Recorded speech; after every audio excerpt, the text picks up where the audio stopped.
Nitong linggo, muli pong umuugong ang pangalan ni XRP sa buong crypto market. Ayon po sa isang kilalang market strategist na si Bark, inaasahan niyang tataas si XRP sa pagitan po ng presyong $11 hanggang $15 matapos ang isang matinding breakout sa weekly chart. Sa ngayon, si XRP ay nasa presyo na higit $3 at nakawala na mula sa halos ilang buwan na pagkakakulong sa consolidation. Para sa marami, ito na raw ang simula ng posibleng parabolic rally na matagal nang hinihintay. Kaya yan po ang siyang ating pag-uusapan sa video na ito.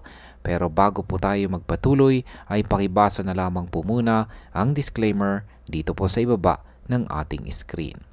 Yan, simulan po natin sa kung paano po nagsimula ang breakout ni XRP.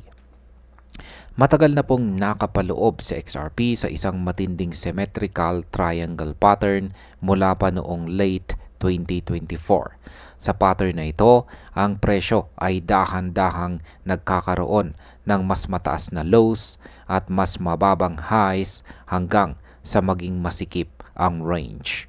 Ngayon, dahil sa matinding bullish pressure, nabasag na po ang pattern na yan.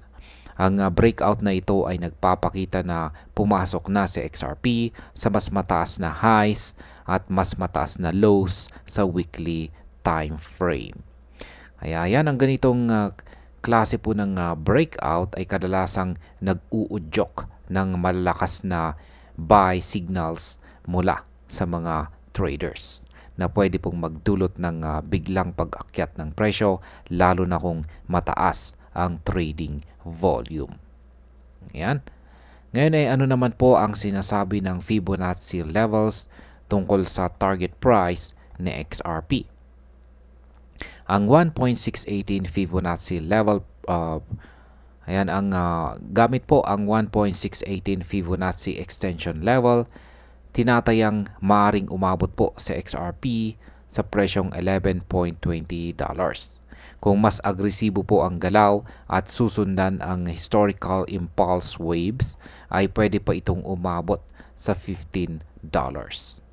Ayan, ang target na ito ay nakabatay po sa nakaraang malalakas na paggalaw ng presyo ni XRP sa bull market. Kapag lumapit po si XRP sa presyong $11, maaring mag-trigger ito ng FOMO or fear of missing out sa market na siyang magdadagdag pa ng pressure sa presyo para tumaas lalo.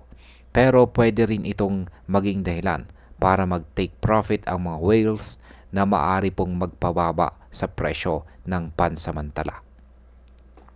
Ano naman po ang ipinapakita ng on-chain at saka liquidity data? May mga datos po mula sa blockchain analytics na nagpapakita ng malaking paglipat ng XRP mula sa exchanges papunta sa cold storage. Ibig pong sabihin nito ay may mga malalaking holders o whales na nag-iipon ng XRP dahil umaasa silang tataas pa ang presyo. Pero may iba ring datos na nagpapakita ng paglipat ng malalaking halaga ng XRP mula sa whales papunta sa mga exchanges. At ito po ay posibleng sinyales ng paghahanda sa pagbebenta. Ang dalawang magkasalungat na senaryong ito ay nagpapakita po na volatile pa rin ang galaw ng presyo. Kapag mas malaki ang accumulation kaysa selling pressure, pwede po itong magpatuloy sa pagtaas. Pero kung mas malaki ang bintahan, posibleng bumagsak muna bago muling umangat. Ngayon ay ano naman po ang mga catalyst at risk para sa presyo ng XRP? Kahit po bullish ang chart ni XRP, ay hindi pa rin po garantisadong maaabot nito ang presyong $11 hanggang $15.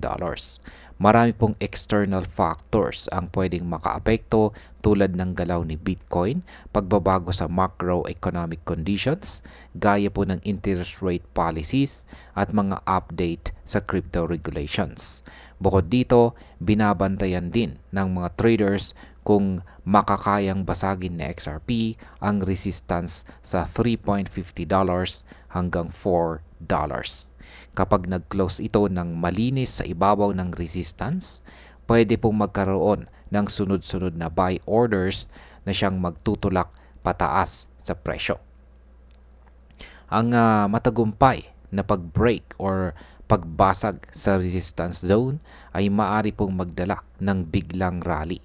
Pero kung mabigo, posibleng bumalik po sa breakout zone ang presyo bago po muling sumubok na umangat. Yan, bilang panghuling katanungan ay ano naman po ang outlook para sa mga susunod na linggo. Sa mga darating na linggo, critical kung mapapanatili ni XRP ang mataas na trading volume at patuloy na accumulation mula sa mga investors. Kapag nagawa ito at makapag-close ng malinaw sa ibabaw ng breakout point, mas malaki po ang tsansang makamit ang target price na $11 hanggang $15. Pero kung humina po ang momentum, posibleng mag-retest muna sa dating breakout zone bago po siya muling tumaas. Ang sustained bullish momentum ay magpapatibay po sa market sentiment at magbibigay po ng confidence sa mga bagong investors. Ngunit kung magkaroon po ng pagbaba, maaari itong magdulot ng short-term panic selling. At ayan, sa kabuuan, ang technical at market sentiment ngayon ay parehong pabor kay XRP. Ang breakout mula po sa symmetrical triangle pattern na ito at ang malakas na possibility na maabot ang $11 hanggang $15 ay malinaw na naglalagay kay XRP sa spotlight. Pero dapat ding maging handa po tayo bilang mga traders sa volatility, lalo na kung may malalaking whales na mag-decide na mag-take profit sa gitna ng rally. Sa ganitong sitwasyon ay mahalaga po ang tamang risk management at pagsubaybay sa mga critical levels gaya po ng $3.50 at $4 na resistance zone. At ayan, hanggang dito na lamang po tayo sa video na ito mga ka-crypto. Marami pong salamat sa panonood. Ingat po tayo lagi at God bless po sa ating lahat.